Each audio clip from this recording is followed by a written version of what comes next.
Kano namon sa matik adlaw patawaro mo kami sa masalanam. Sila nga ginapatawa namon nakasala sa amon kag dili mo kami pa dogs panulay hinuulo sa mo kami sa cloud amin. Magmaya kamariya na po na grasya ang Ginoo ya sa imo. Pinadayaw ko labis babayan kanan pinadayaw manunggo sa misyon ni Jesus. Santa Maria Eloisen Diyos Gampo mo kami maksasala. Yan sa oras ang amoy kamatay amin. Maya sa may sa anak sa Espiritu Santo. Subong sa siguran sa karon sa gihapon sa tuig sa tigantanan gabay pa. Jesus ko patawara among mga sala, luwas sa kami sa kalayo sa impyerno. Dala ang mga tanan nga kalag sa langit at labing yung putli kasing-kasing ko.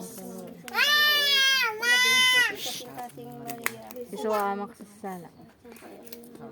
So nasa Espiritu Santo. Amen. Bye-bye. Hi, Lolo! Ay kay Lolo ta. Bye. Bye Lolo. Bye-bye. Bye, Lolo! Kung isama tanong, wow. Bye-bye. Bado, piyo ko diyan ba? Uwi pa si Lolo. Gidolid ka mo. Idol gid mo.